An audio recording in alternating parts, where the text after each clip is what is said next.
Hi, I'm Reverend Tom Kearns. Welcome to 333 Magic 9, where the tarot cards and the stars work together to bring you insights of a cosmic nature for your life. Please take a moment to subscribe and hit the little bell for notifications so you'll know when new videos are put up. FYI, I am using a 0-degree equal house chart, so the small numbers in the center of the circle may not match, but the interpretations are correct. I am doing this to conserve paper due to the many forests that are being destroyed by fire. Now, let us take a closer look at your cards and stars. October is always a transitional month, and the first week of October starts under the light of a full moon. And the tarot card, Luna, or the moon.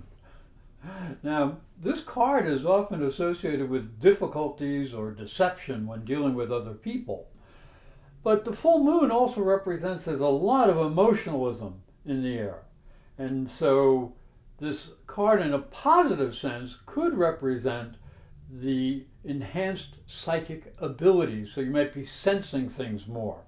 Now the question becomes, will you be able to keep yourself clear and avoid misunderstandings from other people and what their true motives are? It's important that you do not let your imagination run wild. Rather, use your imagination as a productive tool, and this may be helped by the conjunction of the moon and Chiron. Chiron is called the wounded healer. Now, saying that, the week of October 1st through 7th starts with the full moon, and that represents a difficult aspect or an opposition between the sun in your first house and the moon in your 7th house of partnership or coming before the public. So this is your house, your energy, and this is the energy of others or the public. You are actually probably more logical than most people, being an air sign, but you may be feeling a bit at odds as all of the emotions are really enhanced or increased on this type of situation. So you need to keep clarity and understanding in your relationships. That's the relationship house. And if you're out and about dealing with the public in any way, remember, everybody's going to be a little bit extra stressed out because of the full moon. Now, the next important change in the week comes as the planet Venus goes into Virgo and your 12th house. Now, Virgo is not the happiest sign for Venus, and she is your ruling planet. So you have to be careful not to be too critical of others or even yourself and your own worries and fears. So Venus transiting the 12th house actually can bring some inner strength and the ability to conquer some of your fears and your insecurities. But again, you must keep clear. Just be certain that any actions that you take, and especially in romance, are above board. You are also going to need to express your emotional sensitivity, because there's a lot of sensitivity here, and your compassion, because this is the house of compassion towards others, but it has to be done in a practical manner. So this is actually a very good time to be involved in some sort of spiritual pursuit, and especially anything dealing with healing. So the week beginning October 7th through 16th is really highlighted by disruption, what I call a clash of warriors. And there's also going to be the coming confusion of Mercury going retrograde. And so I'm using the Tower card here because the Tower card definitely describes some sort of energy issue. There's a disruption, there is unforeseen changes. Now, nobody likes surprises, especially if it's going to destroy the status quo or what you've become accustomed to. But disruptions and unforeseen changes can also bring good things, so always keep that in mind. make sure you're careful in your reaction time. You don't want to go flying off the handle. And you also want to be careful not to let your ego get out of control. With all these aspects going on, other people might be looking for a fight. And if you get involved in one, it might be a fight to the finish. So you have to be a little careful. Now, as the week ends, flighty Mercury in your second house of resources is in opposition to Uranus in your house of shared energy. So Mercury is in the second house, Uranus is in the 8th house. Now this is definitely a disruptive and confusing energy, and this is going to happen because Mercury is going retrograde twice this month on the 7th and the 19th. So be prepared for changes. Now Uranus in the 8th house can always bring challenges when dealing with other people, their money, or their emotions. You must know what is yours down here and what is theirs, and you got to make sure you don't mix it up. So you have to be careful with investments as well as intimate issues, which is up here in this 8th house. Make sure you do not cheat on anything. Cooperation is mandatory, or at least trying to understand. Now, the opposition to Mercury in the 2nd house suggests that selfish and willful action on your part may cost you a lot more money than you think. So, be careful with your blind passions or selfishness. Now, the next important issue is that Mars is in the 7th house up here, and he stimulates you and a need within you to stand out in the crowd. Remember, this is the house of coming before the public. So don't be too pushy. You need to cooperate with others in joint ventures so you can find more success in your life. In a way, the old saying, 2 heads are better than one, is actually maybe very helpful if you keep that in mind. And this is extremely important when you're dealing with anybody at home, because as you can see, there's a big square, Mars to Pluto, and Pluto is down in the 4th house with Saturn and Jupiter. A lot of energy down here, and that is a difficult aspect. The square to Pluto in the 4th house intensifies your need to find emotional security at the depth of your being. And you may feel that you need to stand on your own. But really what you need to discover is the core of your being. What is it that makes you feel secure even when you're alone without feeling lonely? So madness would be isolation. Personal integrity may be the gift of this energy. The next position happening in this week is easily described by using the tarot card, the Hanged Man.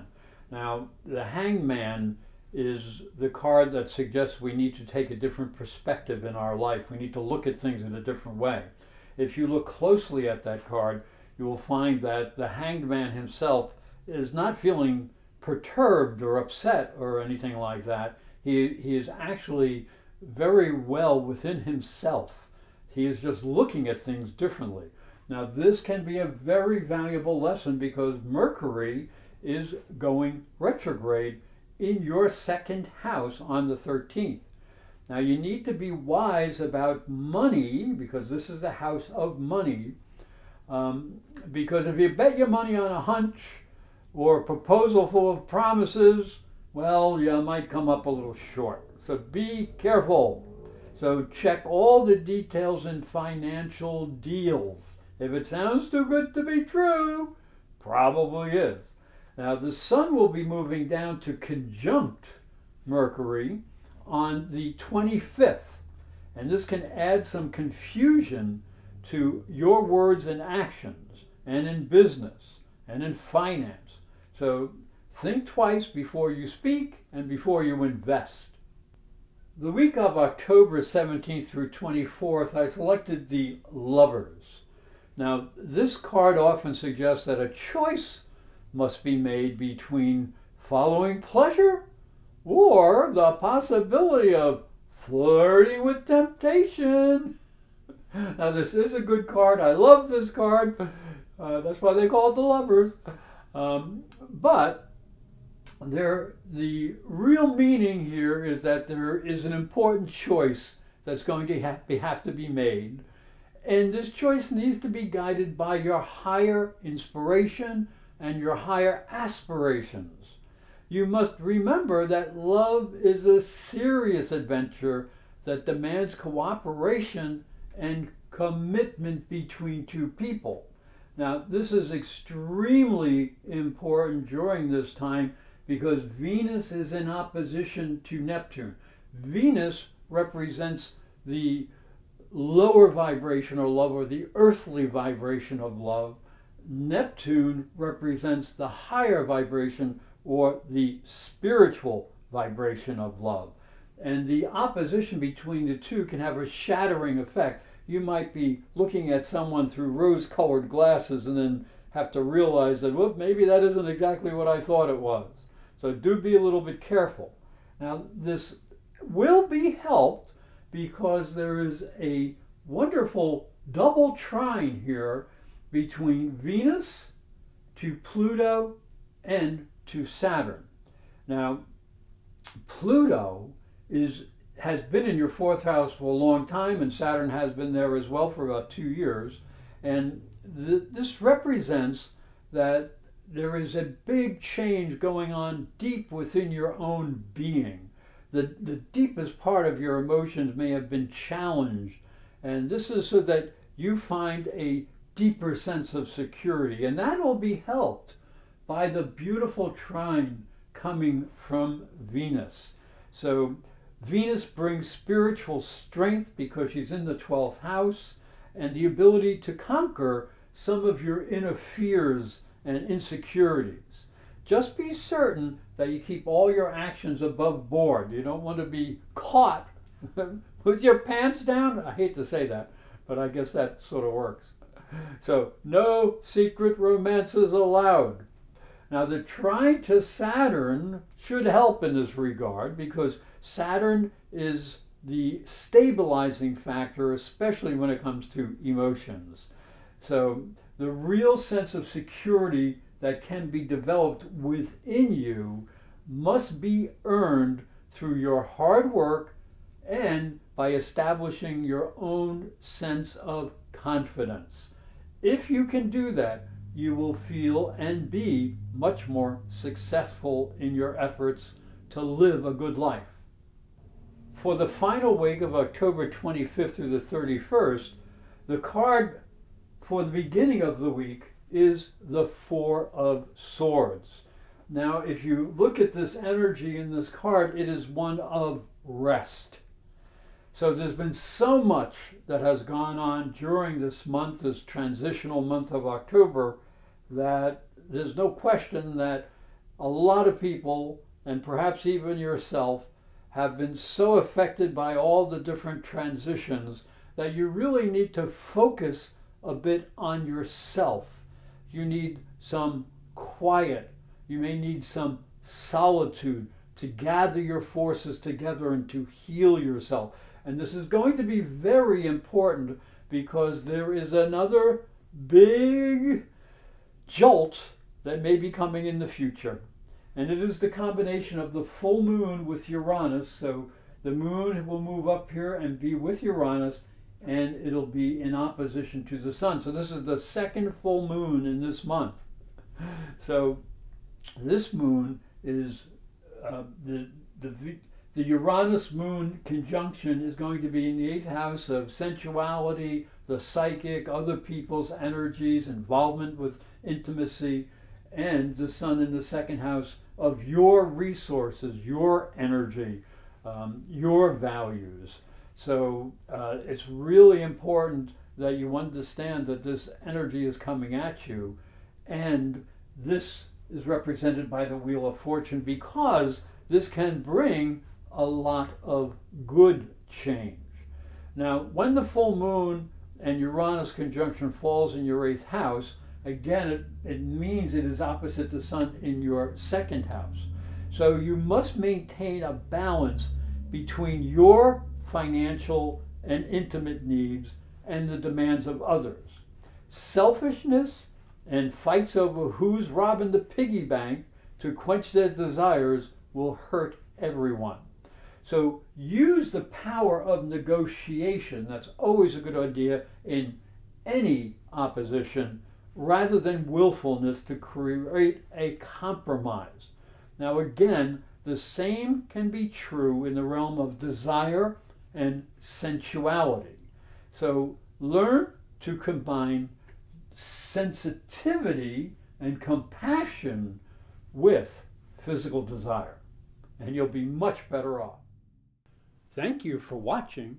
Please like and share these videos with your friends, for they are free. That's a great price. And I hope you have a great month.